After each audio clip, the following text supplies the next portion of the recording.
하나님은 사람에게 관심이 많으십니다. 다른 것에 관심이 있는 것이 아니라 하나님은 사람에게 관심이 있다라는 거예요.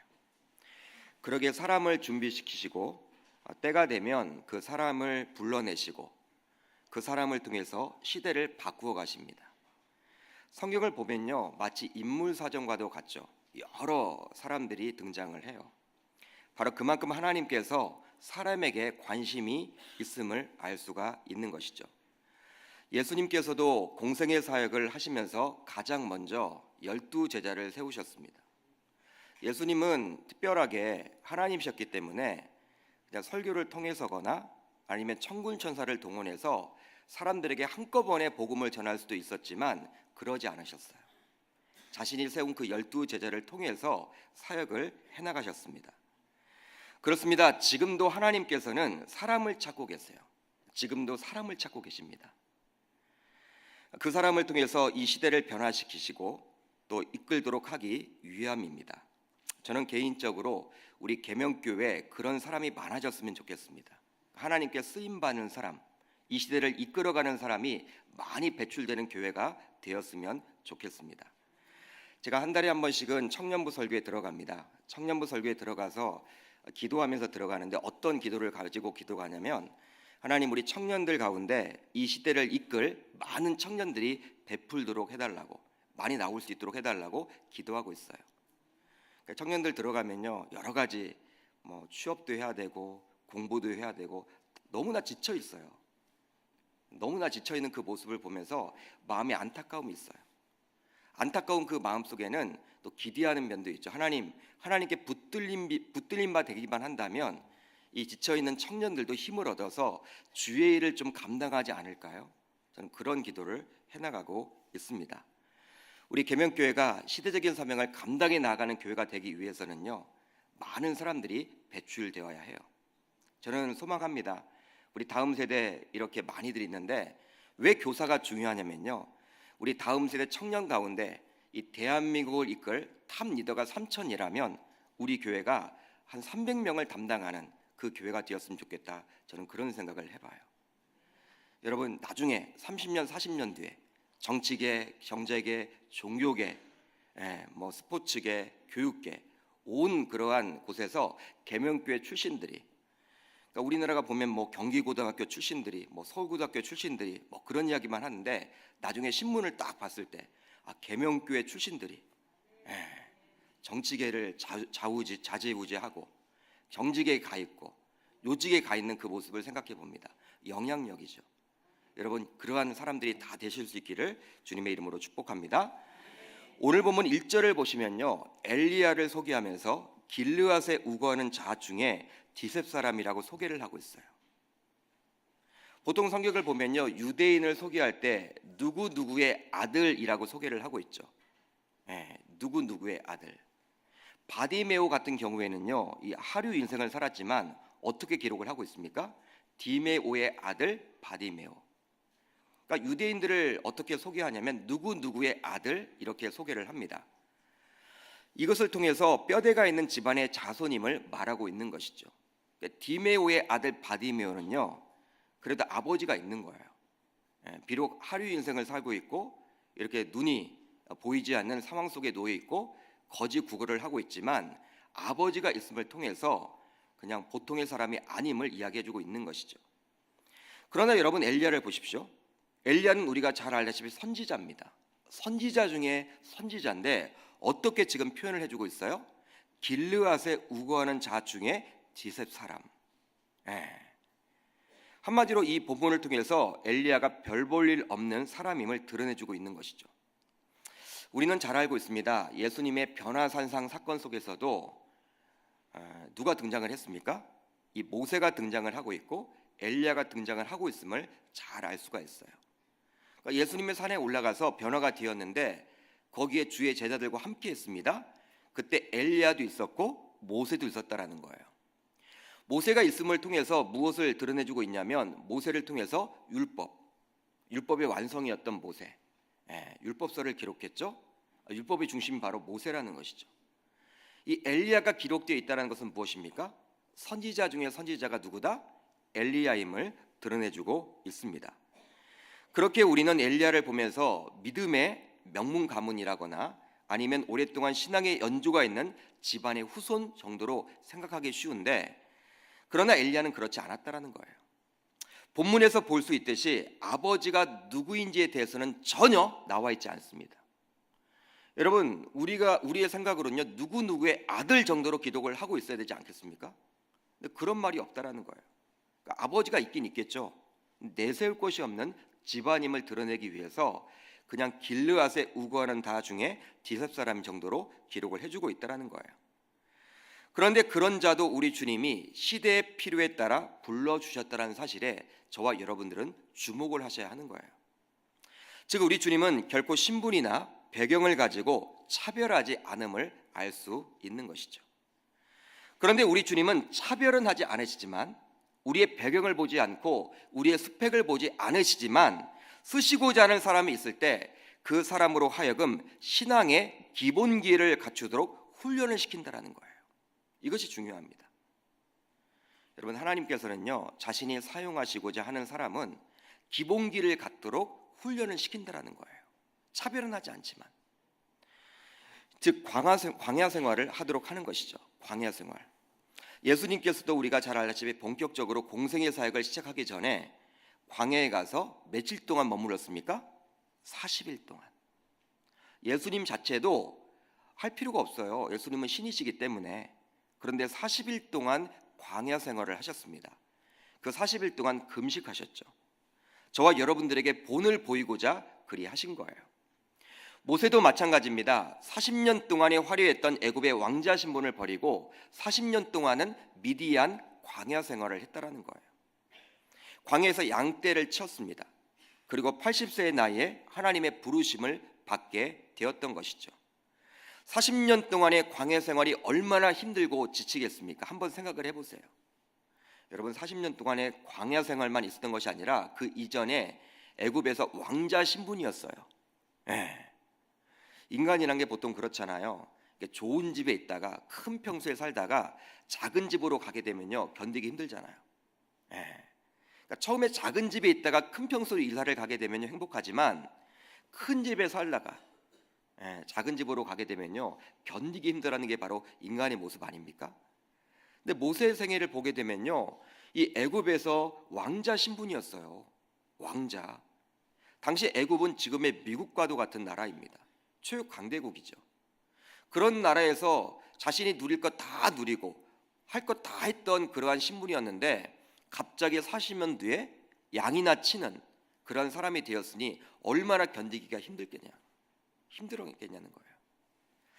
다윗도 마찬가지죠. 다윗도 왕으로 즉위하기 이전에 장인이었던 사울 왕에게서 지속적으로 쫓김을 당하게 되었습니다. 여러분, 쫓김뿐만 아니라 죽을 위기까지도 처하게 돼요. 장인 어른에 의해서. 여러분들이 한번 다윗이 되어 보십시오. 우리는 보통 다윗 하면 왕으로만 생각을 하는데, 골리앗만 물리쳤을 때 그러한 생각만 하는데 그렇지 않다라는 거예요. 고난의 시간이 있었습니다. 광야 시간이 있었습니다. 얼마나 심적으로 육적으로 힘들고 피폐했겠습니까? 몇 년 동안 그렇게 도망만 다녔어요. 여러분, 얼마나 도망을 다녔는지 나중에는요, 이 골리앗을 여러분 죽였잖아요. 근데 골리앗이 있었던 그 여러분 블레셋 그곳은요, 그 고향에서는요, 누가 여러분 원수겠습니까? 이 다윗이 원수겠죠. 자신의 지방에 아주 여러분 위인 아니겠습니까? 골리앗이 장군이었으니까. 자신의 마을의 여러분 대표 주자인데 이 골리앗이 갑자기 죽었어요. 죽게 되었으니 그 골리앗을 죽였던 이 다윗이 원수 아니겠습니까? 그런데 그 원수 나라, 그 나라에 가서 미친 척을 합니다. 사울에게 쫓김을 당해서. 그런 인생을 살았던 게 바로 다윗이었어요. 광야 생활을 한 것이죠. 즉 성경을 보게 되면요, 하나님께서는 쓰시는 사람은 광야에서 신앙의 기본기 훈련을 하게 됨을 알 수가 있는 거예요. 엘리야도 마찬가지였습니다. 그도 역시 광야 생활을 피해갈 수가 없었습니다. 광야 생활은 어떤 의미로는 고난의 행군과도 같은 시기예요. 힘들죠. 피할 수만 있으면 피하고 싶은 시절입니다. 그러나 신자로서 영적인 기본기를 갖추려면 반드시 거쳐야만 하는 단계이기 때문에, 그러한 광야 생활이 오게 되면 저와 여러분들은 무조건 피하려고 해서 피할 수 있는 것이 아니기 때문에 그 기간을 이겨내는 것이 중요하다라는 거예요. 그렇다면 왜 신앙에 있어서 기본기를 갖추는 것이 중요합니까? 왜 저와 여러분들은 기본기를 갖춰야만 할까요? 아주 오래전에 제가 수영을 배운 적이 있었습니다. 수영을 배운 적이 있었어요. 수영을 하고 싶어서 수영 학원에 이제 등록을 해서 수영을 배운 적이 있었습니다. 수업에 참여했죠. 근데 저는 하루빨리 수영을 배워서 자유형도 하고 싶고 평형도 하고 싶고 접영도 하고 싶고 네 가지 여러분 종목이 있잖아요. 모두 하고 싶은 거예요. 얼마나 멋있던지. 근데 첫날부터 여러분들 이제 한 달 내내 수영 강사님이 뭘 가르쳐 주냐면 음파 호흡법, 음파 계속 그것만 하는 거예요. 갈 때마다 그걸 합니다. 또 발차기만 해요. 저는 빨리 멋지게 자유형도 하고 싶고 평형도 하고 싶고 배영도 하고 싶고 접영도 하고 싶은데 그런 것들은 전혀 알려주지도 않고 계속 음파만 하려는 거예요. 음파만. 얼마나 지겹던지. 잘 되지도 않아요. 제가 수영 강사를 찾아갔어요. 따지려고. 좀 빨리 인텐시브 코스가 없냐. 여름이 되기 전에 빨리 저는 수영을 배워서 그걸 하고 싶다.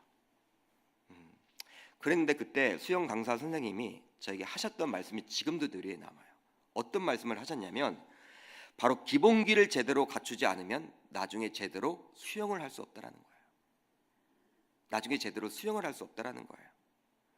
그러면서 수영에 있어서는 호흡법, 발차기와 같은 기본기가 무엇보다도 중요하다라는 거예요. 이런 기본기를 배울 때 제대로 배우지 않으면 수영을 제대로 배울 수가 없다라고 말씀하셨는데 그때는요 그게 이해가 되지 못했습니다. 돈 벌려고 하는 거나 보다. 오래 학원을 다니도록 하려고 하나 보다.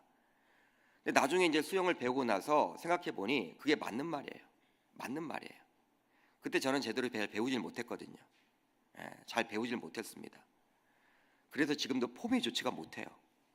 폼이 좋은데, 폼이 좋아야 하는데 그러니까 오랫동안 수영을 하지 못해요. 그러니까 무엇이냐면요.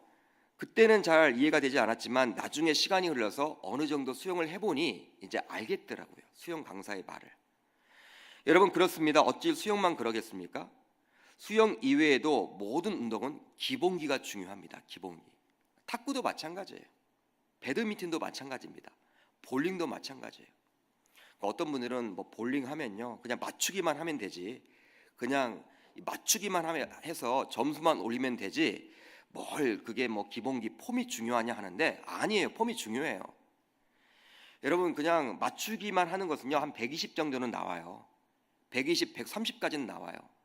그렇지만 200 정도에 가까운 점수를 얻으려면요 이 기본기가 중요해요. 폼이 중요해요. 그냥 굴린다고 되는 것이 아니라 정확하게 잘 맞춰야 하거든요. 여러분 운동만 그런 것이 아니라 그런데 바로 우리의 신앙생활도 그리하다라는 거예요. 그리하다라는 거예요. 신자라면 자신의 방식대로 신앙생활을 해왔기에 오히려 그런 해왔던 방식이 기본기를 갖추는데 해가 될 수도 있다라는 것입니다. 그러면서 그런 이야기를 해주셨거든요. 수영 강사 선생님이 자기가 속 이야기를 해주시더라고. 저 같은 사람이 참 많이 찾아왔나 봐. 제가 대학생 때 이제 수영을 배웠는데 저같이 빨리 이렇게 배우려고 싶은 사람들이 자꾸 찾아오니까 어떤 이야기를 하셨냐면 가장 수영 강사가 힘들어하는 분이 누구냐면 어릴 적에 바닷가에서 자랐던 분들. 그러니까 바닷가에서 자랐던 분들은 나름대로 수영을 하죠. 자신의 여러분들 노하우가 있어요. 그냥 물에 떠요 여러분. 이 기본적으로 물에 뜨는 분들이에요. 물에 뜨다 보니까 그냥 아무리 이렇게 알려줘도 음파 호흡도 안 한다라는 거예요. 그리고 발차기도 그냥 자신의 멋대로 한다라는 거예요. 그러다 보니까 이분들은 굳어져 가지고 잘 안 된대요.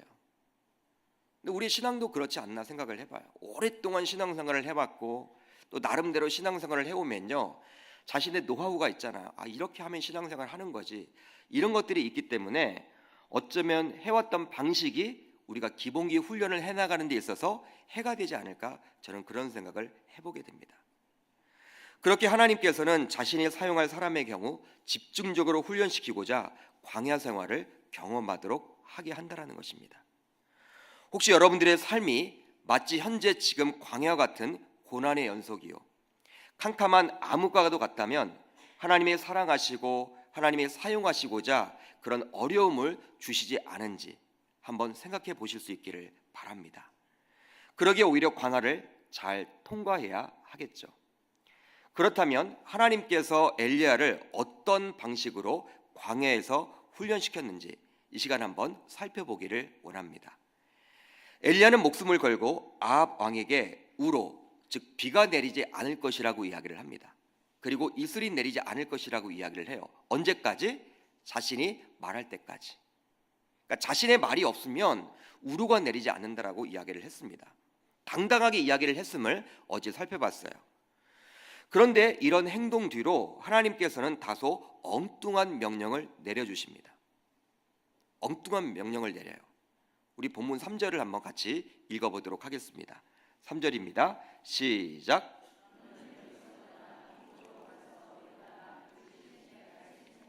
아멘. 너는 여기서 떠나. 너는 여기서 떠나. 그러니까 왕 앞에서 떠나. 동쪽으로 가서 요단 앞 그리 시냇가에 숨어라. 이런 말이에요.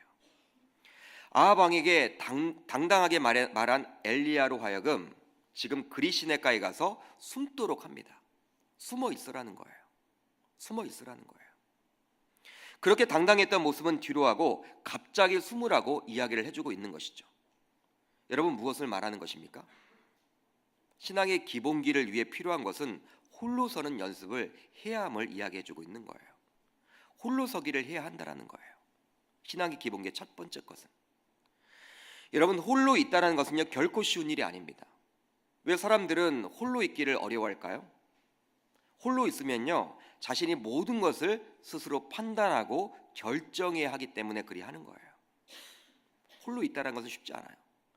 여러분, 그렇기 때문에 독립한다는 것은요 그냥 혼자 산다라는 의미가 아니라 모든 것들을 자신이 홀로 판단하고 결정해야 하기 때문에 이게 만만치 않은 거예요. 도움을 요청할 것이 없는 것이죠 이제. 그러니 사람들은 홀로 있기를 꺼려합니다. 꺼려해요.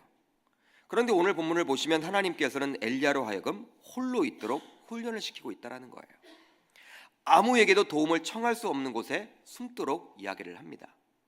성경학자들의 이야기를 따라보면 두 가지 이유 때문에 이렇게 엘리야로 하여금 홀로 있도록 했다고 합니다. 우선 아합 왕에게 도전 아닌 도전장을 내밀지 않았습니까? 제가 어제 말씀드렸죠. 이 아합은 우상 숭배자였습니다. 바알이란 우상을 숭배했는데 이 바알은 바로 어떠한 신이었냐면 당시 가나안 신으로서 풍요의 신이었어요. 여러분, 농사를 짓는데 가장 필요한 것이 적절한 비입니다. 적절한 비가 와야지만 농사를 제대로 지을 수가 있어요. 그런데 지금 그 아합에게 찾아가서 어떤 이야기를 했어요? 비가 오지 않겠다고, 비가 내리지 않을 거라고. 여러분, 아합이 어떤 사람이었냐면 아버지가 이렇게 수도로 옮겼던 이 사마리아에 신전을 세웠어요. 바알을 제대로 섬기고자 신전 아닌 신전을 세웠습니다. 이 바알 숭배자예요. 근데 그 바알 숭배자에 가서 바알은 가짜 신이라고 이야기한 것과 마찬가지예요. 지금 여러분, 비가 내리지 않는다라는 것은. 아합의 입장에서는 얼마나 화가 나겠습니까? 자신의 왕권인데, 자신이 왕인데 그런 말을 자신에게 했으니 죽이고 싶은 마음도 있었을 거예요. 그러니 성경학자들은요 엘리야로 하여금 생명을 구하도록 피신시킨 것이다, 도피시킨 것이다, 이렇게 이야기하는 분들도 있어요. 또 한 가지는 하나님께서 의도를 가지고 훈련을 시키고자 홀로 있도록 한 것이라고 말하기도 합니다. 두 가지 다 맞는 말인데 저는 후자에게 좀 더 점수를 주고 싶어요. 하나님의 의도겠죠. 하나님께서 의도를 가지고 엘리야를 훈련시키고자 홀로 있도록 한 거예요. 그리 시냇가라는 장소는 사람이 사는 장소가 아닙니다. 도시가 아닙니다. 마을이 아닙니다. 사람들이 없습니다. 편리하지가 않아요. 여러분, 시냇가이기 때문에 사람이 살 수가 없어요. 가서 여러분 하루 이틀 정도 놀러는 갈 수 있겠지만 그곳이 여러분 머물 장소는 아니라는 거예요. 그러게 철저히 동떨어진 장소라고 할 수가 있겠죠. 이런 장소에 숨어 있도록 함으로 하나님께서는 자신과 독대를 하도록 지금 요청하고 있는 거예요. 독대를 하도록. 누구와도 상의할 수 없는 장소이기 때문에 엘리야는 이제 하나님만을 바라보면서 하나님과 대화를 할 수 있는 장소에 머물게 된 것입니다. 이런 하나님과의 독대가 무엇보다도 중요하기에 우리 주님은 엘리야로 하여금 홀로 있도록 한 거예요. 여러분, 엘리야는 어떤 사람이었습니까?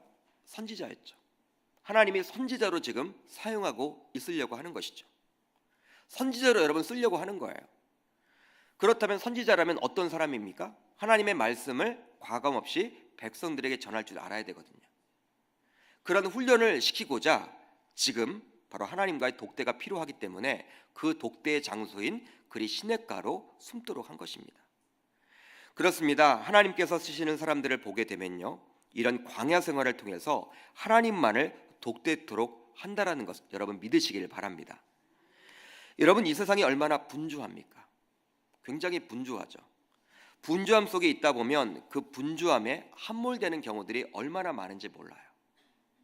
분주함에 함몰되는 경우들이 얼마나 많은지 몰라요. 그 분주함을 쫓아 살다 보면 주님을 놓치는 경우가 허다하죠. 분주하기 때문에. 그렇기 때문에 빌 하이베스 목사님은요, 이런 책을 썼어요. 바빠도 기도합니다. 바빠도 기도합니다. 우린 바쁘면 기도 안 하잖아요. 바빠도 기도합니다. 그런 책이 있어요. 여러분, 신자라고 여러분 예외입니까? 그렇지 않죠. 세상 사람들과 별반 차이가 없다라고 할 수 있습니다. 그러게 하나님께서는 자신이 사용하려는 사람에게 이런 홀로서기를 통해서 자신만을 바라보도록 하는 거예요. 그것이 중요하기 때문에, 본질이기 때문에, 이런 훈련이 없이 하나님께서 쓰실 수가 없기 때문입니다. 만약에 이런 훈련이 없이 하나님께 쓰임을 받게 되면 사역에 열중하느라 정말 중요한 본질인 주님을 놓치는 경우들이 얼마나 많은지 몰라요. 여러분, 저는 소망해 봅니다. 이 9번의 이 특별 새벽 집회, 우리가 여러분 이 연말 연초 얼마나 분주합니까? 굉장히 여러분 바빠지잖아요. 삶이 빨라지잖아요. 해야 될 것들이 많잖아요. 그렇지만 이 새벽 나와 있는 이 1시간 한 20분 정도의 이 시간이 바로 저는 이 그리 시냇가가 되어서 하나님과의 독대하는 시간이 되었으면 좋겠습니다. 만약에 이런 훈련이 없다, 여러분 하나님께 쓰임 받을 수가 없다라는 거예요. 여러분, 우리 영혼의 힘은 언제 나오게 됩니까? 바로 홀로 있을 때이죠. 홀로 있을 때예요. 홀로 있게 되면 자신의 민낯의 모습 드러나게 되어 있습니다.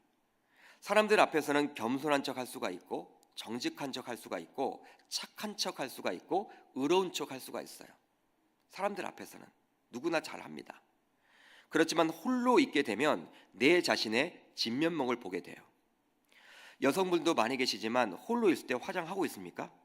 혼자 있는데 안 하시잖아요. 화장은 여러분 누구를 위해 있는 거예요? 나 자신을 위해 있는 것보다는 남을 위해 있는 것이잖아요. 여러분, 사람이 진면목은요, 홀로 있을 때, 여러분 홀로 있을 때 어떤 일을 하세요? 혼자 있을 때, 주로 혼자 있을 때, 집안에 홀로 있을 때, 아무도 보지 못할 때, 여러분 그때 여러분들의 진면목이 나타난다는 거예요. 그러게 사람은 홀로 있을 때 어떤 사람인지 다 드러나 있어요. 그러니 사람들은 내 자신을 만나야 하기에 홀로 있기를 굉장히 두려워하는 것이죠. 사랑하는 계명교회 성도 여러분, 홀로 있으므로 외로움이 닥치게 될 때 보통 사람들은 두 가지 반응을 한다고 해요. 먼저 사람을 만나러 다닙니다. 사람을 만나러 다녀요. 그 외로움 때문에, 그 홀로 있는 것들이 싫어서. 그러니까 우리나라에 웬 이렇게 카페가 많은지, 카페가 여러분 정말 많죠. 갑자기 생겨난 것 같아요. 카페가. 여러분, 카페가 여러분들 이렇게 장소가 좋은 곳은요, 다 카페가 생겨요. 제가 해운대에 있다 왔는데 해운대에서 이 울산까지 기장군이라고 합니다. 기장군. 이 기장을 이렇게 가보면, 기장군에 가보면 부산광역시 기장군인데 이렇게 해변가에 따라서 카페 좋은 데가 얼마나 많은지 몰라요. 나중에 여러분들 놀러 가실 때 저한테 꼭 오세요. 제가 알려드릴게요. 얼마나 좋은지 몰라요, 여러분들. 같은 아메리카노 커피를 먹어도 이 도심에서 먹는 건 너무나 달라. 심지어 어떤 카페를 가면요, 낮에 갔는데 여러분 유명한 카페예요. 사람이 아무도 없어. 혼자 있는 거야. 과연 이게 장사가 될까? 주말에는 그렇게 사람이 많이 온대요. 전 주말에 가본 적이 없기 때문에. 그렇게 많이 온대요. 그러니까 정말 여러분들 경치가 좋은 곳, 여러분 몫이 좋은 곳은 카페가 많아요. 여러분 그곳에 가보십시오. 사람들이 얼마나 많이 있습니까? 서로 마주보며 대화를 하죠. 바로 현대인들이 외롭다라는 증거입니다. 또 여러분 한 가지는 무엇이냐면요, 외로울 때 이렇게 사람들이 홀로 있을 때 그것이 싫어서 일에 빠져드는 경우들이 있어요. 바로 외로움을 달래고자 스스로 일 중독자가 됩니다. 고의적으로 분주해지도록 자신을 틀 아래 가두는 것이죠. 그런데 이러한 두 가지 모두 외로움을 이겨내는 정답은 아니에요. 정답은 아닙니다. 세상 사람들은 그러한 방식을 동원하지만 저와 여러분들은 달라야 해요. 여러분, 저와 여러분들은 어떻게 해야 될까요? 외로움이 올 때, 홀로 있을 때 하나님을 찾아 독대하는 시간으로 삼아야 함을 믿으시길 바랍니다. 저와 여러분들 모두 앞으로 외로움이 오게 되면요, 그리고 홀로 있는 시간이 나에게 주어지게 된다면 하나님과의 그러한 만남, 하나님이 나를 만나고 싶어 하구나, 그러한 사인으로 알고 하나님과의 만남으로 그 외로움을 이겨낼 수 있기를 바랍니다. 또한 분주한 삶 속에서 치열하게 살다가 하나님께서 오늘 본문에 나온 엘리야처럼 홀로 있는 환경을 만들어 주신다면 그 환경에 순응함으로 홀로 설 수 있기를 주의 이름으로 축복합니다. 그 홀로 서기를 통해서 하나님을 만나야 하는 것이죠. 그 만남을 겪지 않으면, 그게 쉬운 일이 아니지만 그 만남을 겪지 않으면 결국 하나님께 쓰임 받을 수 없기 때문에 저와 여러분들은 지속적으로 이 하나님과의 만남의 시간을 확보해 나아갈 수 있어야 함을 믿으시길 바라요. 또 한 가지 더 살펴보고 싶은 구절은 4절입니다. 우리 4절을 한번 우리 같이 읽어보도록 하겠습니다. 시작.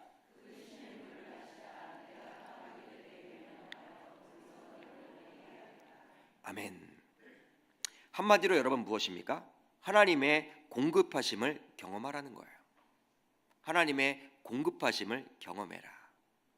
그것이 바로 신앙의 기본기라는 것이죠. 신앙의 기본기 두 번째는 하나님의 공급하심을 경험하는 거예요. 그리시네가에 내몰리게 된 엘리야는 그곳에서 하나님으로부터 굶어 죽지 않게 된다라는 이야기를 듣습니다. 굶어 죽지 않는다. 여러분, 하나님께서 옮겨 놓았는데 굶어 죽을 수도 있을 텐데 하나님은 그렇게 이야기하고 있지 않아요. 여러분, 그리시네가에 무엇이 있겠습니까? 시냇가이기 때문에 마실 물만 있을 거예요. 마실 물만. 먹을 것이 전혀 없겠죠. 그런데 엘리야는 까마귀를 통해서 먹이게 하시겠다라는 말을 누구로부터 직접 들었어요? 하나님으로부터. 실제로 본문 6절을 보면 이렇게 나와 있어요. 중요한 본문입니다. 까마귀들이 아침에도 떡과 고기를, 저녁에도 떡과 고기를 가져왔고 그가 시냇물을 마셨으니. 이 구절을 보면 알 수 있듯이 하나님께서는 실질적으로 까마귀를 통해서 엘리야가 굶지 않도록 해주시겠다라고 이야기를 해주고 있는 거예요. 택배 원조인 까마귀를 보십시오. 택배를 해주겠다, 까마귀를 통해서. 그것도 쿠팡처럼 매일매일. 떡과 고기를 아침과 저녁에 걸쳐 2번 가져다 주게 됩니다. 2번이나. 한 번도 아니고 2번이에요. 여러분, 출애굽 이후에 이스라엘 백성들을 40년 동안 광야에서 하나님께서는 만나와 메추라기로 먹이셨어요. 그때는 여러분 몇 번 여러분 가져다 주었습니까? 하루에 한 번이었죠. 하루에 한 번 주셨는데 이제 택배가 진화한 거예요. 하나님의 택배가 진화해서 하루에 2번씩. 그런데 아침과 저녁의 메뉴가 여러분 모두 같습니다. 떡과 고기. 여러분, 성경의 저자는요, 의도적으로 떡과 고기, 아침에도 떡과 고기, 저녁에도 떡과 고기를 가져다 주겠다라고 이야기를 해요. 이것은 바로 주님이 주시는 대로 받아 먹으라는 의미입니다. 받아 먹으라는 거예요. 하나님의 공급에 만족하며 살아가야 함을 말하고 있는 거예요. 하나님의 공급에 만족해라. 여러분, 이 세상에서는요, 떡과 고기만 주면 어떻게 합니까? 사람들이 떡과 고기, 나는 떡과 고기를 좋아하니까 하루 24시간 그것만 먹어도 된다, 그런 분도 계시겠지만 대부분은 어때요? 불평과 불만을 하겠죠. 아우성 치겠죠. 바꿔달라고 하겠죠. 그렇지만 신자는 하나님이 주는 대로, 하나님이 여러분 마시라고 하는 대로 먹고 마셔야 함을 오늘 본문은 이야기해주고 있는 거예요. 자족해야 함을 말하고 있는 것이죠. 자족해야 한다. 실제로 사도 바울은 빌립보서 4장 12절에서 다음과 같이 고백을 하고 있습니다. 나는 비천에 처할 줄도 알고 풍부에 처할 줄도 알아 모든 일, 곧 배고픔과 배부름과 풍부와 궁핍에도 처할 줄 아는 일체의 비결을 배웠노라. 할렐루야.